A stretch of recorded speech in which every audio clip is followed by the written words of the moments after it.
आधुनिक केसरीच्या विचार कडक बेधडक या कार्यक्रमामध्ये पुन्हा एकदा आपलं सगळ्यांचं स्वागत। आपण काल भाजप आणि इतर पक्ष म्हणजे विशेषतः शिंदे गटाच्या शिवसेनेकडून जे कार्यकर्त्यांचं पक्षांतर सुरू आहे त्याच्याबद्दल काल बोललो। आज आपण वेगळ्या विषयावर थोडंसं बोलणार आहोत आणि तो विषय आहे बिनविरोध। म्हणजे नगरपालिकांच्या निवडणुकांची रणधुमाळी सुरू झालेली आहे आणि अनेक ठिकाणी उमेदवार बिनविरोध निवडून येत आहेत अशा बातम्या आहेत। आणि वैशिष्ट्य असं याचं की हे सगळे जे कोण उमेदवार बिनविरोध निवडून येत आहेत हे राज्यातल्या मोठमोठ्या नेत्यांचे नातेवाईक आहेत।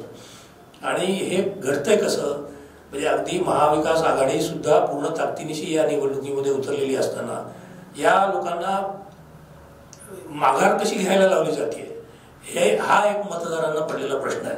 आणि तडजोड झाली, त्यांनी सामोपचाराने ही माघार घेतली वगैरे वगैरे असे शब्द त्याच्यासाठी वापरले जात आहेत। तर आपण सगळ्यात आधी बघूया की हे कोण लोक आहेत जे बिनविरोध निवडून आले आणि त्यांना म्हणजे कशा पद्धतीने तिथे गणित मांडली गेलेली असावीत। आता आपण बघतोय अमरावती जिल्ह्यातल्या चिखलदरा नगरपालिकेमध्ये खुद्द मुख्यमंत्र्यांचे मामेभाऊ आहेत ते आल्हाद कलोती नावाचे, आणि हे तिथे बिनविरोध निवडून आलेले आहेत। काँग्रेस उमेदवारासह इतर उमेदवारांनी तिथे माघार घेतलेली आहे। दुसरी केस आपण बघतो आहोत की जळगावच्या जामनेरच्या नगराध्यक्षपदी गिरीश महाजन हे जे आता मंत्री आहेत आणि देवेंद्र फडणवीस यांचे उजवे हात त्यांना मानलं जातं, त्यांच्या पत्नी साधना महाजन या बिनविरोध निवडून आलेल्या आहेत। आणि या निवडणुकीमध्ये नगराध्यक्षपदासाठी काँग्रेसच्या रुपाली ललवाणी, राष्ट्रवादीच्या शरद पवार गटाच्या प्रतिभा झालटे आणि अजित पवार गटाच्या सरिता बोरसे यांचे पण अर्ज होते, परंतु तिथे मंत्री गिरीश महाजन यांच्या पत्नीने बाजी मारलेली आपल्याला दिसते। तिसरी घटना आहे आपण धुळे जिल्ह्यातल्या दोंडाईच्या वरवाडे या शहराच्या नगराध्यक्षपदासाठी महाविकास आघाडीचे उमेदवार शरयू भावसार यांनी केलेला अर्जच बाद ठरला आणि त्याच्यामुळे मग तिथे भाजपचे मंत्री जयकुमार रावल यांच्या मातोश्री नयनकुमार रावल यांची बिनविरोध निवड झालेली आहे। म्हणजे या सगळ्या घटना आपण बघतो आहोत तर हे तर ठळक उदाहरणं राज्यातली झाली, परंतु निवडणूक बिनविरोध होती कशी काय? म्हणजे इतके या सत्ताधारी आणि विरोधकांमध्ये मतभेद असताना सगळ्याच मुद्द्यांवरती मतभेद आहेत। हे मतदार कुठून आले, यांची ध्येय धोरणं काय आहेत, शहरात कशी बगाल झाली आहेत, हे सगळे विरोधकांचे मुद्दे आहेत आणि हे मुद्दे तिथे जिवंत असताना बिनविरोध निवडणूक होती। तेव्हा मला असं वाटतं की या सगळ्या ह्याच्यामध्ये ज्याला आपण मॅच फिक्सिंग म्हणतो त्या पद्धतीच्या या गोष्टी सगळ्या राज्यभरामध्ये सुरू झालेल्या आहेत। आणि दुसरा मुद्दा असा आहे की नातेवाईकांची वर्णी परत त्याच्यामध्ये लागते। म्हणजे आपण गेल्या म्हणजे भाजप 2014 मध्ये सत्तेमध्ये येण्यापूर्वी अशी सतत टीका केली जायची की काँग्रेसने ही घराण्याशाही पोचली आणि त्याला खतपाणी घातलं। आणि मग आता या भाजपच्या कार्यकाळामध्ये काय होत आहे नेमकं, या निवडणुका जवळपास 5 वर्षांनी होत आहेत। या 5 वर्षांमध्ये अनेक म्हणजे सगळ्याच पक्षांचे कार्यकर्ते आपापल्या उमेदवाराला विधानसभेमध्ये लोकसभेमध्ये पाठवण्यासाठी म्हणून हे रात्रंदिवस झटले आणि या मंडळींनी तिथे काम केल्यामुळे या लोकांची तिथे निवड झाली, जे विजयी झाले उमेदवार आणि ते त्या सभागृहांमध्ये पोहोचले। आणि त्यांना त्यावेळेस एवढीच अपेक्षा होती की आपल्याला या ज्या स्थानिक निवडणुका आहेत त्याच्यामध्ये आपल्याला संधी मिळू शकेल याच्यासाठी म्हणून या सगळ्यांनी तिथे रात्रंदिवस मेहनत घेतली। परंतु आता जेव्हा निवडणुका जाहीर झालेल्या आहेत, निवडणूक प्रक्रिया सुरू झालेली आहे, तेव्हा असं दिसायला लागलं आहे की सगळे हे मंत्री आणि मोठमोठे नेते यांचे नातेवाईकच याच्यामध्ये सगळे पुढे आहेत। लवकरच आता महापालिकेच्या आणि जिल्हा परिषदांच्या पण निवडणुका जाहीर होणार आहेत। तेव्हा या सगळ्या निवडणुकांमध्ये याच पद्धतीचं ज्याला काय म्हणतो आपण स्ट्रॅटेजी या सगळ्या पक्षांकडून आखली जाते। आता सगळ्या महानगरपालिकांमध्ये म्हणजे संभाजीनगर सह सगळ्या महानगरपालिकांमध्ये सगळ्या वॉर्डांमध्ये जे आरक्षणं वगैरे पडलेली आहेत तर तिथे या सगळ्या कार्यकर्त्यांना हीच धाकधूक आहे आता की आपल्या शहरातल्या एखाद्या नेत्याचा कोणी नातेवाईक तर इथे टाकला जाणार नाही ना। म्हणजे गेल्या अनेक वर्षांपासून वॉर्डनमध्ये काम करीत असलेल्या माजी नगरसेवकांना सुद्धा आणि नवोदित कार्यकर्त्यांना सुद्धा या प्रकारची धास्ती सध्या सतावते आहे। आणि बिनविरोध यांचे नेत्यांचे कोणीतरी नातेवाईक जवळचे आले की तिथे बिनविरोध करायचं अशा पद्धतीचा हा ट्रेंड आलेला आहे। म्हणजे म्हणजे आपण बघितलं की बिहारमध्ये निवडणूक झाली, महाराष्ट्रामध्ये निवडणूक झाली विधानसभेची, तर या सगळ्या निवडणुकांमध्ये इतक्या प्रचंड प्रमाणावरती बहुमत भाजप आणि सहयोगी पक्षांना मिळालेलं आहे. त्याच्यानंतर त्या निवडणुका मोठ्या सभागृहांच्या होत्या. स्थानिक निवडणूक ही स्थानिक कार्यकर्त्यांची असते असं म्हटलं जातं. आणि या निवडणुकांमध्ये आता या ज्या मोठ्या सभागृहांमध्ये मंडळी बसलेली आहे, म्हणजे अगदी मंत्रिपदापर्यंत पोहोचलेली आहे, त्यांना देखील या शहरांमध्ये पदांचा काही मोह आवरेन असा झालेला आहे. हेच याच्यावरून दिसतं. आता निवडणुकीची गंमत अशी आहे की मोठे शहरं जी आहेत, मुंबई, पुणे असतील, नाशिक, संभाजीनगर, नागपूर, या मोठ्या शहरांमध्ये एक नगरसेवक पदाच्या निवडणुकीसाठी कोटींनी पैसा लागणार आहे.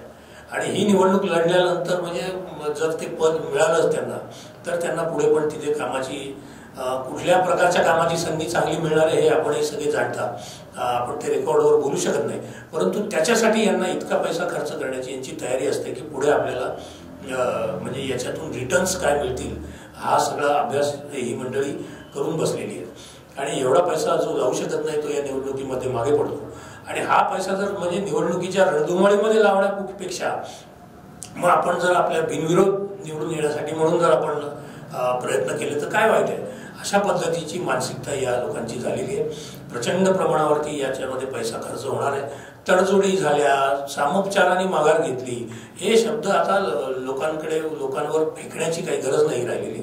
हे लोकांना आता समजून चुकलेलं आहे की या तडजोडी कशा पद्धतीने होतात की इतक्या ताकदीने जर कोणी तिथे उतरत आहे आणि अगदी काँग्रेसचाही उमेदवार माघार घेतो, राष्ट्रवादीचाही उमेदवार माघार घेतो, हे कशातून घडत आहे.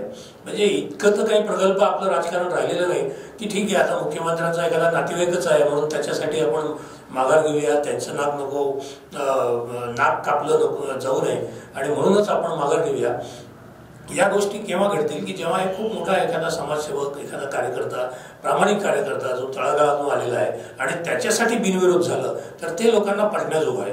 परंतु आता एखाद्या मंत्र्यांच्या पत्नीसाठी हे सगळे लोक माघार घेत आहेत, तर याच्यातून काय जो अर्थ जातोय, जो संदेश जातोय लोकांमध्ये, तो अगदी स्पष्ट आहे की हे सगळं अर्थकारण आहे. याच्यामध्ये कोणालाही कोणाबद्दल खूपच आदर वाटतोय म्हणून त्यांनी ती माघार घेतली आहे अशा प्रकारची अजिबात परिस्थिती नाही. आणि याच्यामध्ये आपण बघतो आहोत. म्हणजे मला प्रेक्षकांना असं आव्हान आहे की त्यांनी जर त्यांच्या शहरामध्ये अशा काही घटना घडल्या असतील तर त्या नक्कीच कळवाव्यात. परंतु या सगळ्या या व्यवहारामध्ये आपण एक लक्षात घेतलं पाहिजे की हे लोकशाही म्हणावं का या गोष्टीला, की जर निवडणुकीमध्ये उतरायचं म्हणजे निवडणूकच तिथली नाकारल्यासारखी गोष्ट आहे की बिनविरोध निवडून येतं. आज कुठल्या एखाद्या 11वी-12वीच्या वर्गात सुद्धा एखादा वर्ग प्रतिनिधी तिथे बिनविरोध म्हणून निवडला जाऊ शकत नाही. विद्यापीठांच्या निवडणुका होतात, महाविद्यालयांच्या निवडणुका होतात, तिथे देखील आपण बघतो की एकापेक्षा जास्त उमेदवार असतात आणि त्याच्यामुळे निवडणूक होते. लोकांना ही लोकशाहीची प्रक्रिया काय कळावं याच्यासाठी म्हणून ही निवडणूक होत असते.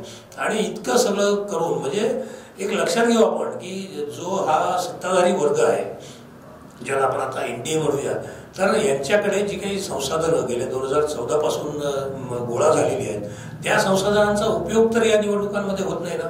किंबहुना हा त्याच संसाधनांचा उपयोग करून ही मंडळी अशा बिनविरोध सारखे प्रयोग आता करायला लागलेली आहे.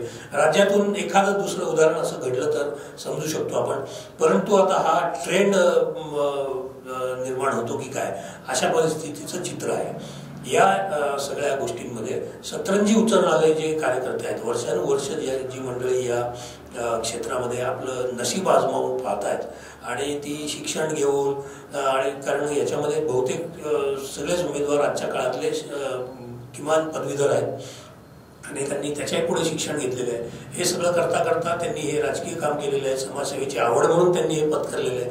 मग त्यांना आपण संधी कधी देणार आहोत हा प्रश्न निर्माण होतो. आणि जर हा ट्रेंड असाच चालत राहिला तर या मंडळींमध्ये प्रचंड असंतोष निर्माण होईल आणि या असंतोषाचा भडका कधी होईल हे देखील याचा पण अंदाज आपण बांधू शकत नाही. या सगळ्या गोष्टींमध्ये म्हणजे धडधडीत अगदी की म्हणजे मुख्यमंत्र्यांना माहिती आहे आपला कोण नातेवाईक रिंगणामध्ये आहे, त्यांच्या जवळचे जे मंत्री आहेत म्हणजे गिरीश महाजन असतील किंवा जयकुमार रावळ असतील, या सगळ्यांना माहिती आहे की या फ्रेमध्ये कोण कोण आहेत आपले नातेवाईक आणि त्यांना मोह आवरत नाही आहे. तर ही तर झाली वरच्या पातळीवरची गोष्ट, परंतु स्थानिक पातळीवर देखील जे कोण माजी नगराध्यक्ष असतील, माजी महापौर असतील किंवा माजी नगरसेवक असतील आणि ते आता जर आउटडेटेड झालेले असतील किंवा त्यांनी म्हणजे त्या वार्धक्याकडे झुकले असतील, तर त्यांच्याच घरातला एखादा माणूस की ज्याला म्हणजे आपण हे पण लक्षात घ्यावं की हे जी काही नावं आपल्याला या नातेवाईकांची आपल्या समोर आलेली आहेत, यांना राजकीय अनुभव काय आहे? म्हणजे जयकुमार रावळ यांच्या पत्नी असतील, गिरीश महाजन यांच्या पत्नी असतील, तर यांना अजिबातच या राजकारणाचा अनुभव नाही आहे. केवळ घरातली एक व्यक्ती ही पदावर आहे, मोठ्या पदावर आहे म्हणून निवडणुकीमध्ये नगराध्यक्ष म्हणून यांनी निवडून जावं, हे तर काही हा नियम मतदारांना रुचणारा नाही आहे. त्याचं कारण असं आहे की काहीतरी समाजसेवेची त्यांना, आणि म्हणजे हे सुद्धा असू शकतं की एक नॉमिनल, म्हणजे रावळ यांच्या मातोश्री तिथे आहेत की त्यांनी ठीक आहे काही काळ समाजसेवेचं काही काम केलं असेल, मंत्र्यांच्या निमित्ताने का होईना त्या लोकांपुढे गेलेले असतील, परंतु त्यांचा अनुभव या रापलेल्या आणि अनुभवी कार्यकर्त्यांच्या पुढे हा क्षुल्लक आहे. कारण ह्या कार्यकर्त्यांनी अगदी तळागाळापासून हे आलेले आहेत. त्यांनी आमदारकीची निवडणूक बघितली, खासदारकीची निवडणूक बघितलेली आहे, यापूर्वीच्या नगरपालिकांच्या निवडणुका बघितलेल्या आहेत, त्याच्यामध्ये सक्रिय काम त्यांनी केलेलं आहे. परंतु त्यांच्या पुढे यांचा अनुभव केवळ या मंत्र्यांचे कोणीतरी नातेवाईक आहेत म्हणून तो अनुभव त्यांचा उजवा ठरवला जातोय. आणि या पद्धतीचं राजकारण म्हणजे इतकं खाली कसं जातंय राजकारण, असा प्रश्न मतदारांना आता पडलेला आहे. यापूर्वी आपण घराणेशाहीच्या काही उदाहरणं आपण घेतले की काँग्रेसचे म्हणजे अगदी हायकमांड पासून आपण त्या गोष्टी बघत आलेलो आहोत की त्यांच्या कुटुंबातला कोणीही असला तर तोच या नेता म्हणून त्याचा राज्याभिषेक केला जातो. परंतु इतर जर काही उदाहरणं आपण बघितली की अशोक चव्हाण यांच्या कन्या श्रीजया चव्हाण आहेत, विलासरावांचे पुत्र आहेत, तर यांच्यामध्ये राजकीय चळवळींमध्ये भाग त्यांनी घेतलेला आहे. आधी त्यांनी इंटरेस्ट घेतलेला आहे त्याच्यामध्ये, त्यांना म्हणजे राजकारण कळतंय, आपल्या मतदारसंघामध्ये काय काय घडामोडी घडलेल्या आहेत आतापर्यंत, कोण कोणाच्या बाजूने आहे, कोण कोणाच्या विरोधात आहे, याचा या मंडळींना अभ्यास आहे. तेव्हा त्या कुटुंबातला जर एखादा जाणकार असला राजकारणाचा आणि तो या स्पर्धेमध्ये उतरला तर त्याच्याबद्दल वावगं वाटण्याचं कारण नाही. त्याला आपण घराणेशाही पण म्हणू शकत नाही, त्याला पुढची पिढी आपण म्हणू शकतो. एक उदाहरण आपण हे पण बघतो की आदित्य ठाकरे जे आहेत, उद्धव ठाकरेंचे चिरंजीव, तर त्यांच्यामध्ये ते गुण दिसले आणि म्हणून त्यांनी त्यांना संधी दिली. हा भाग निराळा आहे. परंतु केवळ म्हणजे अगदी कधीही राजकारण न पाहिलेले, आधी कुठल्याही पदावर न राहिलेले अशा प्रकारचे नातेवाईक जर आपण इथे आणून म्हणजे त्या सच्च्या कार्यकर्त्यांवर अन्याय करत असू तर या कार्यकर्त्यांमध्ये असंतोष हा पेटत जाणार आहे याच्यापुढे, याबद्दल आपण खात्री बाळगावी. दुसरी गोष्ट अशी आहे, एकतर घराणेशाहीचा विषय झाला आणि या पक्षांमधल्या ज्या काही आता उड्या मारणं इकडून तिकडे चालू आहे, तर या शहर पातळीवरती, महानगर पातळीवरती म्हणजे जिल्हा आणि जिल्हा परिषदेच्या निमित्ताने जिल्हा आणि महानगरपालिकेच्या निमित्ताने शहर, गेले 5 वर्ष इथले माजी नगरसेवक असतील किंवा तरुण आणखीन उदयोन्मुख कार्यकर्ते असतील, ही मंडळी प्रचंड काम करते. गेल्या 5 म्हणजे त्यांनी वॉर्ड ठरवलेले आहेत. आता याच्यातल्या अनेक लोकांना धक्का बसलेला आहे, कारण ते ज्या वॉर्डामध्ये काम करत होते तिथे आरक्षण पडलेले आहेत, प्रभाग पद्धती परत आलेली आहे आणि एखादा जर सर्वसाधारण कार्यकर्ता असेल तर त्या कार्यकर्त्याला त्या संपूर्ण प्रभागामध्ये म्हणजे किंवा 3 ते 4 वॉर्डांच्या या प्रभागामध्ये आपला प्रभाव निर्माण करणं इतक्या कमी कालावधीमध्ये हे शक्य नाही आहे आणि त्याच्यासाठी मोठा खर्च करावा लागणार आहे मतदारांपर्यंत पोहोचण्यासाठी. म्हणून तर या निवडणुकीच्या रणधुमाळीमध्ये याच्यावरती जेवढा खर्च ज्याला तो परवडणार आहे तीच व्यक्ती याच्यामध्ये या फ्रेममध्ये येणार आहे. आता एका ग्रामपंचायतीचं महाराष्ट्रातलं एक असं उदाहरण, नगरपालिकेचं असं उदाहरण आहे की तिथे एक नागरी समिती निर्माण झाली. त्या समितीने एक 500 रुपयाचा एक बॉन्डच तयार केला आणि नगर परिषदेच्या निवडणुकीत जे कोण इच्छुक आहेत त्यांनी या अटी पूर्ण केलेल्या असाव्यात अशा अटी घातल्या आणि त्या अटींवरती या बॉन्डवरती हा बॉन्ड त्यांनी लिहून द्यावा, तेव्हाच त्यांना नागरिक मतदान करतील अशा पद्धतीचं त्यांनी तिथे नवीन प्रयोग केलेला आहे. तर या प्रयोगामध्ये त्यांनी काय लिहिलंय की तुम्ही म्हणजे ही लोकप्रतिनिधी नगरपालिका, महापालिका किंवा जिल्हा परिषदातले जे आतापर्यंत करत आले ते त्यांनी करू नये, अशा पद्धतीचं त्यांनी त्या अटी घातलेल्या आहेत की त्यांनी कंत्राट घेऊ नये, कुठल्याही कंत्राटदाराला बोलवू नये, कुठल्याही निविदा मॅनेज करू नयेत.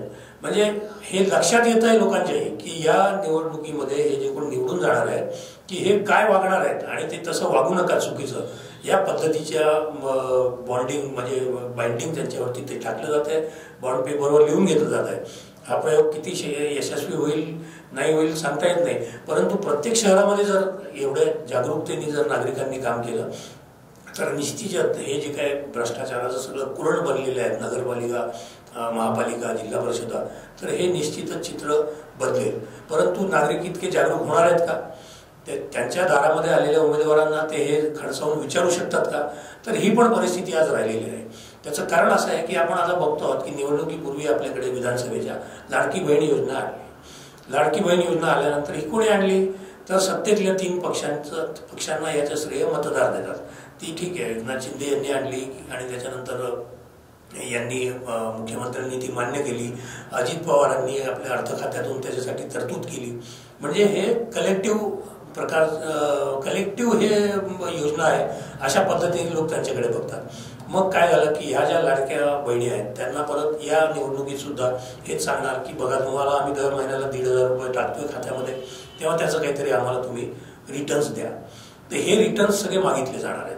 शेतकऱ्यांना जे पैसे देत आहेत त्याचे रिटर्न्स मागितले जाणार आहेत, तेव्हा ते रिटर्न्स त्यांना मताच्या रूपाने हवे आहेत. आता हे सगळं झाल्यानंतर परत हे विरोधकांकडे जो काय मुद्दा आहे तो मतदारापर्यंत पोहोचवण्यासाठी प्रभावी अशा प्रकारची माध्यमं कमी आहेत. त्याच्यानंतर त्यांना कारण विरोधकांकडे काय आहे की ठीक आहे, आम्ही यांनी 1,500 दिले आम्ही 3,000 देऊ, अशा पद्धतीचं